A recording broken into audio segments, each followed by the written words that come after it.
Welcome to Gift of Life, the Organ Transplant podcast. These are the stories of those who have received, given, and who are waiting for the gift of life, organ transplantation. Now here's your host and heart and kidney recipient, BJ Odom. Welcome to the Gift of Life, the Organ Transplant podcast, where we explore the extraordinary world of organ transplantation. Each week we share inspiring stories and introduce you to remarkable individuals sharing their own transplant stories. Be sure to support the podcast by leaving a 5-star review and subscribing on your preferred podcast platform. Have a transplant story to share yourself or comments about the podcast? We would love to hear from you. Just email us, giftoflifepodcast@gmail.com. Again, that's giftoflifepodcast@gmail.com. And don't forget to connect with us on Facebook, Gift of Life, the Organ Transplant Podcast. This is BJ Odom. Yeah, the guy with more parts than a chicken nugget. My new memoir, packed with laughs, heart, and the unbelievable true story of survival. You've heard me talk about right here on the Gift of Life podcast. Get your copy today. More parts than a chicken nugget, available on Amazon. Welcome to episode 98. Sometimes on this podcast, we celebrate miracles that have already happened. Today, we're talking about a miracle that's still in need. Right now, there's a husband, a father, named Shawn Kortes, who is waiting for an O-positive kidney, waiting for a call, waiting for hope, waiting for more time with his family, more time to live, more time to love. This episode just isn't a story, it's a real-life plea.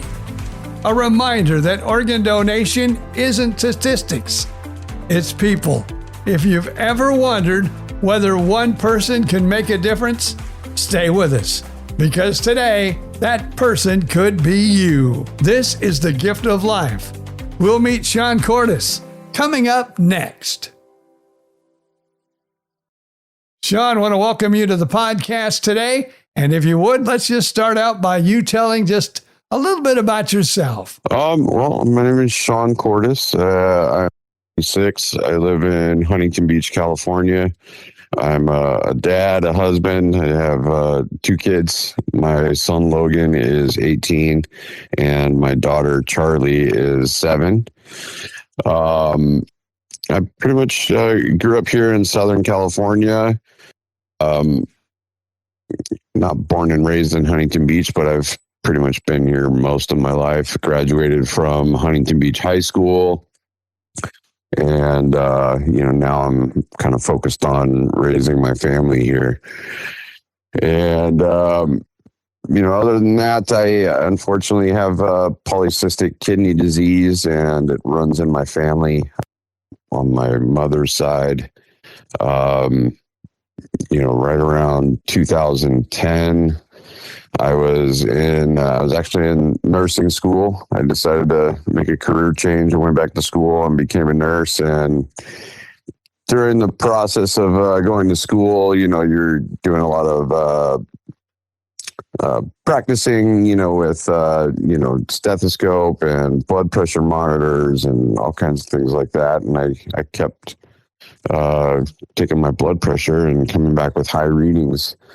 And so that kind of prompted me to go and get some blood tests done with my doctor. And that was when they kind of discovered trace amounts of blood in my urine. And then further testing was able to hone in that, I had some issues with my kidneys.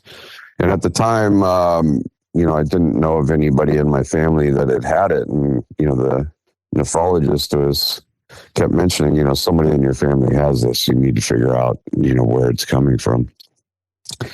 And it was kind of by luck.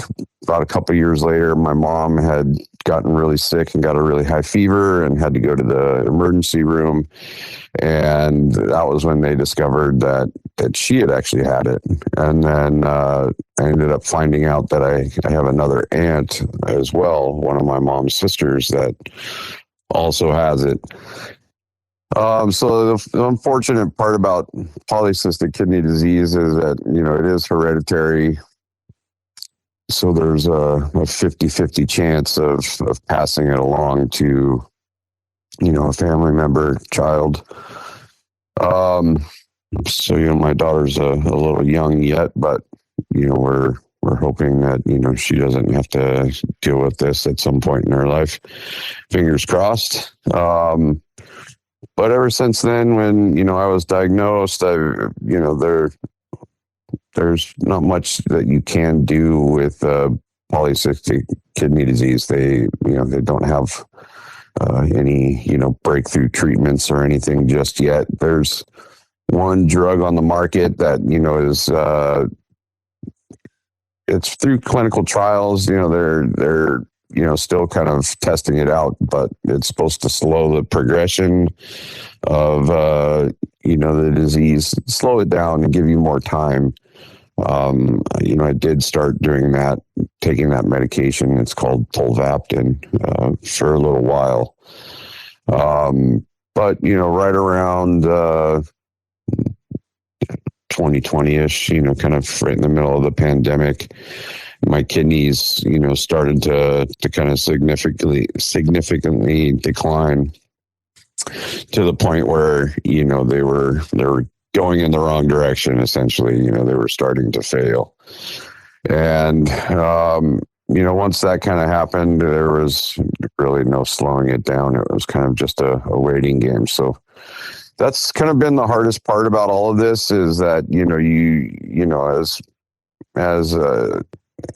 as a patient and as, somebody who is medically trained, you want to be proactive and you want to fight and you want to be able to, take everything head on. But, unfortunately, it's just kind of a waiting game. And, in the process, you try to stay as healthy as possible in order to, prolong the life of the kidneys. So that's been my main focus for the last, I don't know how many years now, is to, just be as healthy as I can and, really try and slow the progression. About a year ago, last January is when I finally got my peritoneal catheter put in and started doing peritoneal dialysis. There's two types of dialysis that you can do as a patient. There's peritoneal, which they actually pump a sugar solution called dextrose into your peritoneal cavity. And what that does is it sits in there at night while I sleep. And that helps to kind of draw out like the toxins and excess fluid and things like that out of my body. And then it gets pumped back out, kind of like an oil change. And then the other option for patients is hemodialysis. And that's where, they go in through your blood and they run your blood through a dialysis machine to clean out the impurities out of your blood. So there's a couple options there, but, for me, because I'm young or younger relatively, and, strong and healthy, right now, peritoneal dialysis, is what they recommend for somebody in my situation. So I do that, every night. Every night I have a, machine at my bedside that I have to connect to. And, I do my dialysis while I sleep, for about 8 hours each night. And, as nice as that may sound, being able to do it at home, it's kind of been, I've found it for me to be pretty cumbersome. Now I'm kind of strapped to this machine. Me being young, my goal in all of this is, to try and make as many memories and experiences with my kids and my family, while I'm still here, barring anything, bad happens. And, with this machine, I can't really travel. I mean, they tell you like, oh, you can just, you can bring it with you on the plane. this and that, but it's not really that practical. There's these big boxes of solution that I have to, each one of these bags that I use each night for dialysis is a 5-liter bag. So you figure, 2 2-liter bottles plus, another 1-liter bottle. And that's just for one night. And to, bring those all with me on a plane isn't possible. So, they say, oh, you can ship it to your location that you're going to be staying at. And it's like, I get it, but that's kind of been the biggest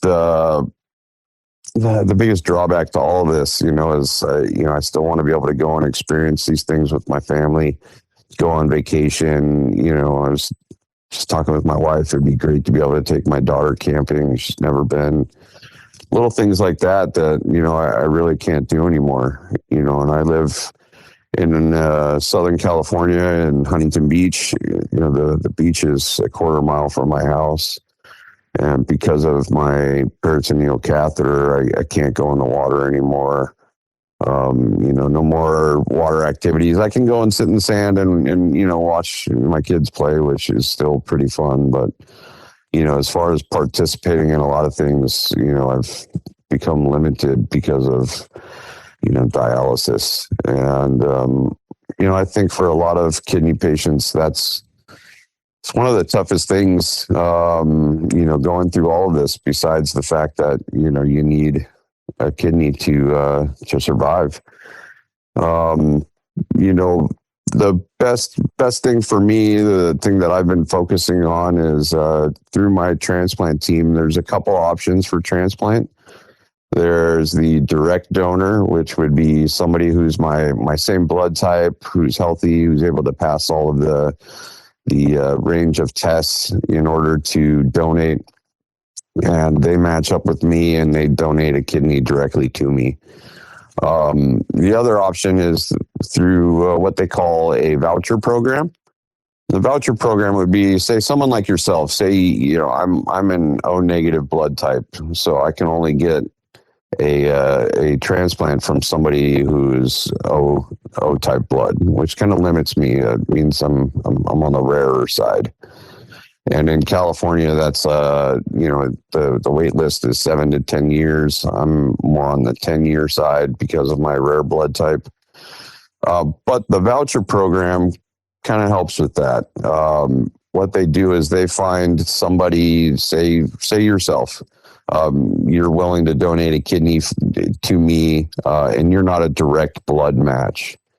But what they do is they can still take your kidney and harvest your kidney and donate to somebody else who you do match with blood-wise. And then because you donated on my behalf, you essentially create a voucher for me by donating. And what that voucher does is that basically bumps me up in the line. My transplant team tells me that with the voucher, I can get a new kidney within, around 6 months or so. Oh, that'd be awesome. Which really makes the transplant process a lot easier and a lot more hopeful for someone like myself. The thought of having to wait 10 years and trying to survive for 10 years on dialysis, and it's a real daunting task. Especially here in California, there's a high population of people here in this state, and that makes the list quite long compared to other states. My other options without the voucher program is to move to another state that has a smaller list, or travel around and get myself signed up on multiple lists in other states. But as you can imagine, being on dialysis and trying to travel to another state and do all the testing that's required, it's not quite that practical. So for me, I've kind of discovered through all of this that, my best option is, to find somebody who is willing to provide the voucher for me. Now, I don't know if the rules are the same, but like I'm in Florida, and I know, like, someone maybe in Indiana or, even California.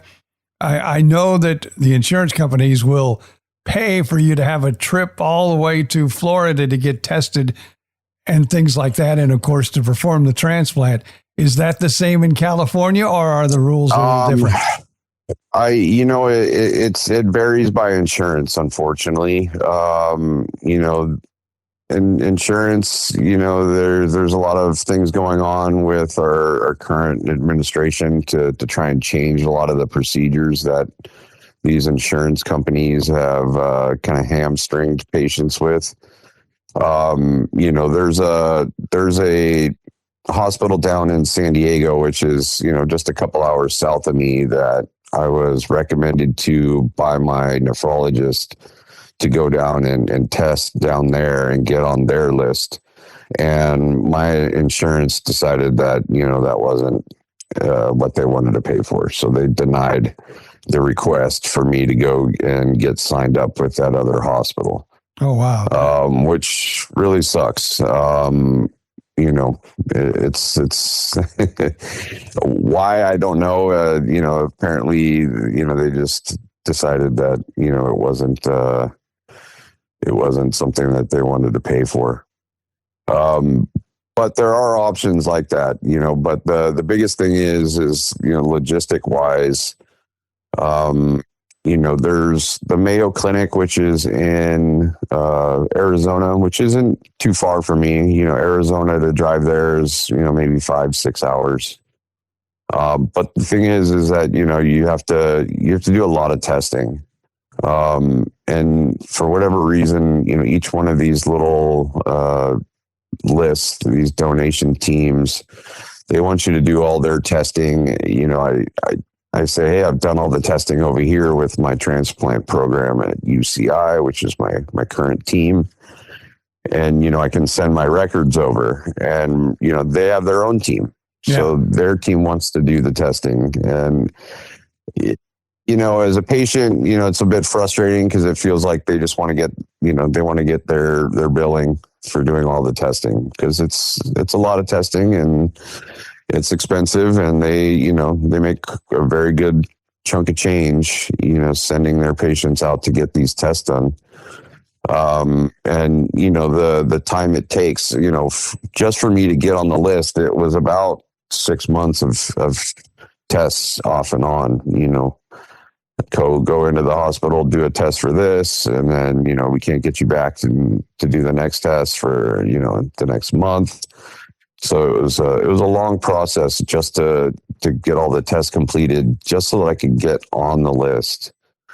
So it's, there's some drawbacks that, as patients we face, on day to day, it's not quite as easy as it really should be, to get the testing done. There should be a lot more options to, share the results with other teams so that, we can all, pool our resources here. But that doesn't seem to be the procedure, at least in my state, that I've seen so far. It's everybody wants to kind of do their independent thing. And, as a patient, it's frustrating. To me, being a former medical professional, it just seems like, people are trying to get their money from the testing. And it makes it unfortunate for us on the patient side, to really have to jump through all these hoops, just to try and survive. And that's been frustrating, to say the least. But,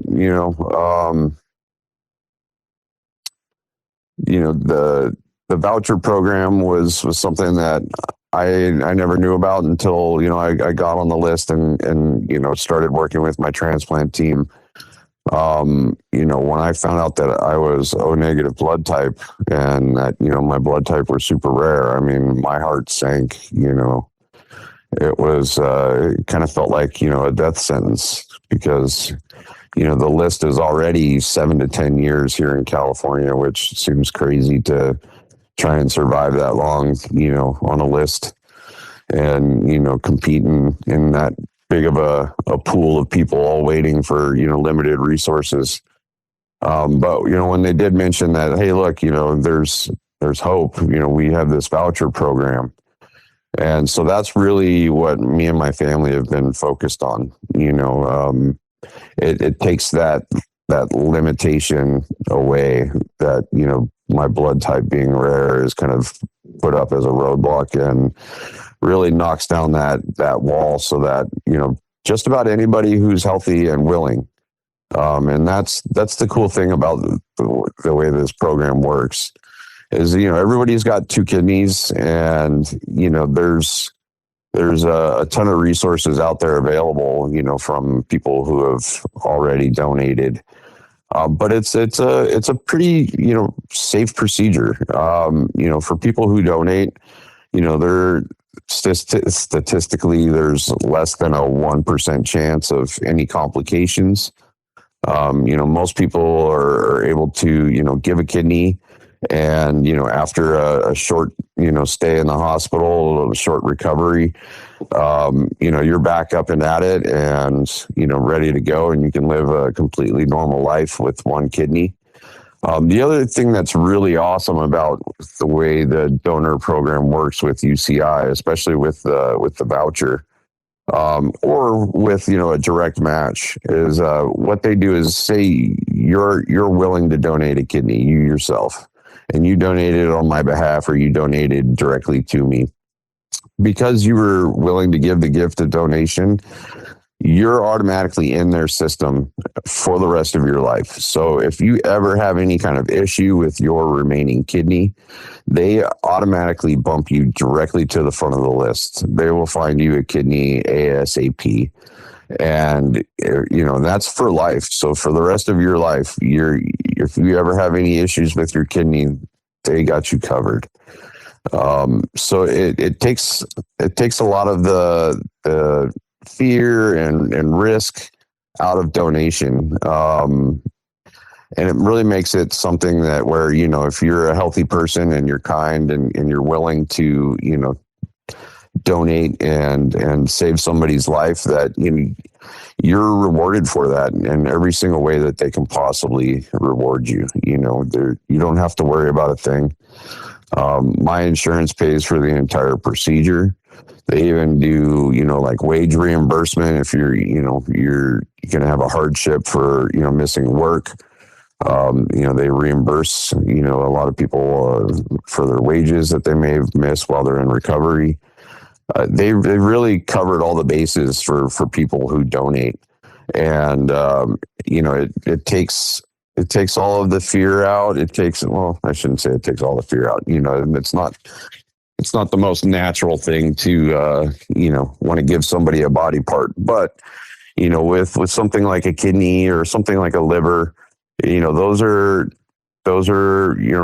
a liver. You can donate part of your liver to somebody and your liver regenerates itself.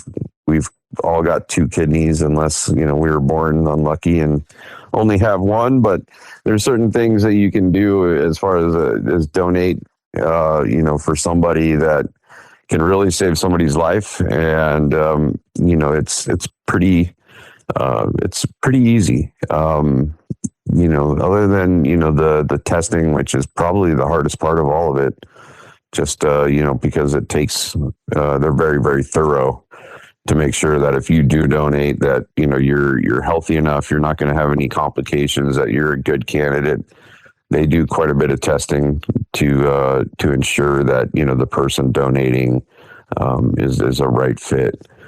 And I've always told people also that if you donate, with all the testing that goes on, and I have talked to people where in some instances this has happened, where it is actually they were going to donate a kidney or a liver, and it saved their life because they learned things that were wrong. Yeah. So, you get one heck of a workover, and it can actually save your life. I kind of tell people the same thing, there's quite a few people that have signed up to donate on my behalf, and they've found out, I'm pre-diabetic, or hey, I've got this issue that I need to take care of, And, I said, hey, worst case, my insurance is going to pay for everything. Go get yourself screened. That's essentially, you're going to get a free screening just for being, brave and willing enough to even consider donating to me. And, it's kind of I try to give it a silver lining, essentially. If you're brave enough and you're kind enough to go through the process to get tested, and at the same time, we'll find out if you have any issues that, you need to be concerned with, and maybe we can save somebody's life, just through the testing process. Now, is there a way they other can, than my own? I was going to say, is there a way they can contact you, or how do they specifically, say, hey, I want to donate to Shawn, or how does all? So, yeah, you can go to my website. It's, I apologize. I'm going to have to look it up. But through UCI, University of California, Irvine, which is the hospital and the transplant team. But we'll put some links in and everything like that. But generally what they can do is they can go online. They just have to have my name and my birth date. Plus, my social media and stuff like that has all the links posted on it. But they literally just click on the link. It'll direct them directly to the site, and it's just a series of questions, the preliminary kind of the questions that you'll a screening of sorts that they'll have to answer. And then once they fill out the questionnaire, everything starts with a blood test. They'll just do a simple blood test, go into, their local clinic, give some blood, and then the transplant team will test the blood for compatibility and a bunch of other fun little stuff. And then it goes from there. And then, based on the blood test, they either become a potential direct donor, or, if their blood test looks good, they can, also pursue the voucher program, which is, where they would donate on my behalf if they're not a direct match to me. And again, that's because of my blood type being rare O negative, the voucher program is really what we're asking people to focus on, which, that means anybody who's healthy and kind and willing enough to, donate an organ or kidney to save my life. That's really all that's required, is the willingness and you being healthy. And if you're unsure if you're healthy enough, there's always people that, and myself included, just with the thought of all this, they start kind of throwing up roadblocks. Oh, I drink too much, or I'm a little overweight, I'm this, I'm that. And I always tell people, like, kidneys are one of those things. As long as you're peeing, regularly every day, and, you're not having any issues there, your kidneys are probably really, really healthy. The transplant teams, the funny thing is they actually look for older people, versus like, young kids in their 20s and stuff like that. You still have a lot of life left to live. They still have, all those scenarios where they might do things that are dangerous, sports, things like that, where they can injure themselves or injure a kidney. So the older population, they look for those kidneys, the people that have already been through life. They've kind of, they've slowed down. They're not out there doing anything dangerous where they could hurt themselves and need a kidney. Those tend to be the more ideal candidates, people in their 60s, 70s, things like that. The transplant list is generally, those organs are coming from older population that passes away, or, has some sort of tragic accident, and they're an organ donor on their driver's license. So, they've made quite a bit of, different options for transplantation, and it's not quite as cut and dry as I thought it was going to be. There's a lot of options. So there's, really all it takes is somebody, who is healthy and willing to help save somebody's life. And you can actually go out there and you can save somebody's life. You can save somebody's life that you know, you can save somebody's life that you don't know. And, the impact that you can have on somebody's life, somebody like myself, by donating a kidney, I mean, it's absolutely life-changing, when I found out about all this, and especially when I started dialysis, my goal was, man, I've got a young family. My goal was just to try and stay healthy enough and survive long enough to make, enough memories with my kids so that, when I pass away, they remember their dad. And, that's kind of a real crappy thing to think about and to even just to say out loud. But that's where I've been focused, is just make sure my kids, I can teach. I'm against the clock, essentially. I'm racing against time, trying to teach my daughter everything that I can think of so that, if and when I pass away, that she's going to be okay, that she's going to remember her dad and that, she'll have those memories to fall back on for the rest of her life. And, same with my son. But, selfishly, I want to be able to watch my daughter get married one day. I want to be able to watch my son who, is about to graduate from high school, go on and go through college and, be there to help him start his life as, a young adult. I want to be around to do all those things. And right now I won't be here to do that without a transplant. And that's the toughest thing that I have to wake up every single day and face.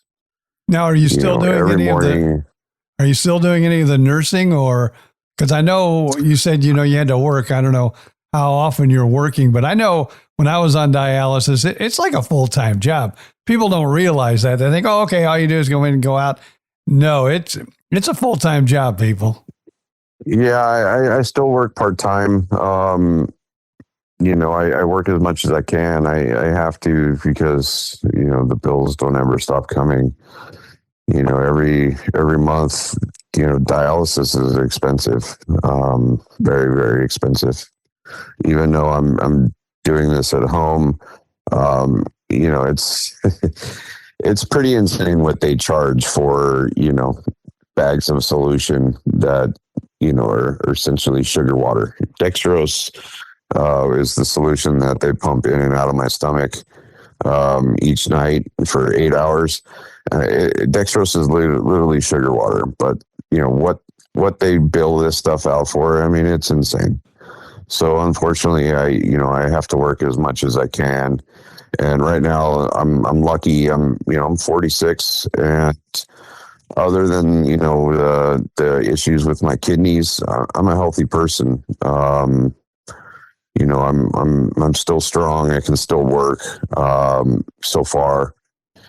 And that's another one of the tough parts, is as I get further down the road with dialysis and, my kidneys are going to continue to decline, that's when a lot of other things start to happen, because your body is imbalanced, your chemical makeup that keeps you healthy goes the other direction, so you start to have issues with phosphorus, you start to have issues with potassium, blood pressure, all of those, over time, given a long enough time period, can cause complications, with other parts of your body.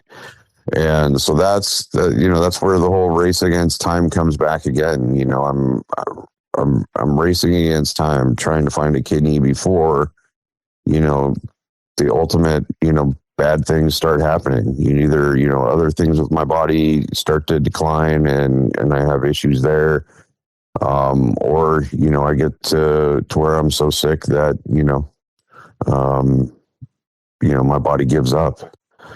And, that's the reality that, people on dialysis are faced with every single day. Every morning I wake up and I'm connected to my machine, and, I have the whole process of disconnecting and, this whole routine that I have to do just before I get out of bed. And then, I have all my medications that I have to take today, and throughout the day. And it never ends. Every day it starts over. Every day it's the same routine, day in, day out. And, it's tough. There's never a day that goes by where I don't have to deal with this, where it's not present right in the front of my mind that my body's dying and there's nothing I can do about it except for hope and wait that somebody out there is kind enough and willing to try and save my life. Well, and, you think that would be an easier thing than it actually is. It's again, it's not a natural thing for somebody to pony up and say, look, I'm willing to give you a part of my body. I'm willing to let you take an organ out of my body. And a perfectly healthy person, isn't going to go running into, a building that's on fire, because we have a natural instinct to try and preserve our own life, and it's a tough thing for people to, you have to be brave. I'm not going to sugarcoat it. It takes a brave person, a very strong-willed person to even sign up to get the testing done. And then, if you're healthy enough and you pass all the tests, excuse me, to go through with the actual donation. I was kind of lucky. I had somebody that was, a friend and, who I kind of made an acquaintance throughout the community, and she went through all of the testing and, spent 6 months, just waiting, doing more tests, all the testing that's required. And we got to the final step where we were going to meet with the surgical team, and they reviewed her case and looked at, her medical history and decided that there was a risk there for her. She passed everything else. She was a direct match. She was going to be able to donate directly to me. But at the last minute, the surgical team sat down, and it was the final meeting to decide we're going to schedule the surgery or not. And the surgeon, unfortunately, decided that, there was a risk that where, she might have an issue, and that was enough to say, look, we're going to disqualify her based on that risk. And it makes your heart sink. You feel like you're at the finish line. Maybe this whole nightmare is going to end. And then you find out the bad news, and it all started over again, back to the drawing board. And, the search continues. I'm thankful that they're that thorough, that they're not going to I would never want her to be in danger in order to try and save my life. But, they snatched all the hope that I had. and then, you went back to the pool again, hoping that, somebody out there is, is the right match and the right person with the big enough heart who's going to, save my life and allow me to, watch my kids grow and, be there to watch them become adults, So it's a lot, it's a lot for everybody. It's a lot for me. It's a lot for my family. It's a lot for the people that, even take on the challenge of getting tested. And the thing that I appreciate about somebody like yourself who's spreading the word about all this is most of this is very scary for people because they don't know, they don't understand. I didn't understand until I really met with my transplant team on how this all works. and how, easy it actually really could be, to find a donor. And I think for a lot of people that's where, the fear kind of derives from, is that, they don't understand how easy it is, or, how, almost risk-free the transplant team has everything set up to make it for somebody to donate. Tell you what, doing this podcast for as long as I have. Those are the kind of things, yeah. I was just going to say, doing this podcast for as long as I have, it's always surprising to me that you'll find people that said, I just woke up in the middle of the night and decided that I wanted to donate a kidney to someone who is looking for a kidney. And I've even had people on this podcast that I don't even know anybody that needs one, but I'm just willing to do it for, humanity. And it just amazes me that we do find those people that just in the middle of the night pop out of bed and said, this is something I'm going to do. Yeah.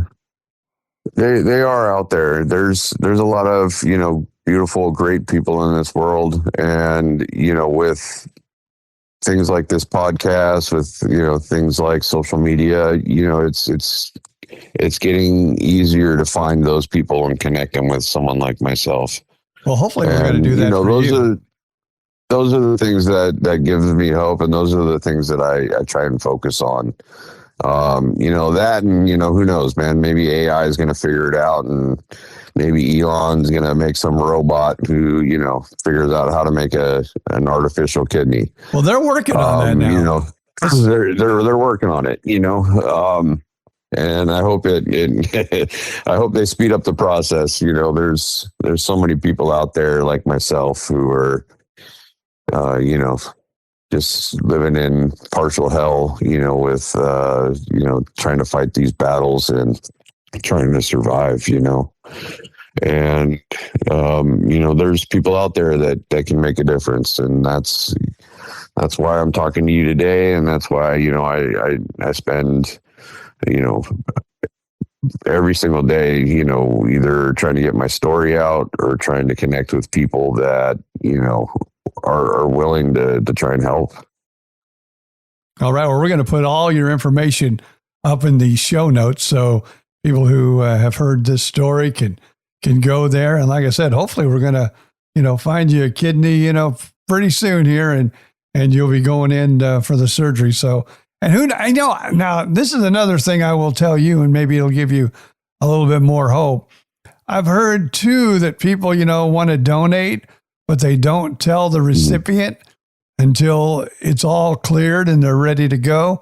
I had a gentleman on that actually was looking for a kidney, and then one day he called me up. He said, "Wow, one of my friends tested, didn't tell me anything about it, and then he got all the way through and found out he could be a donor."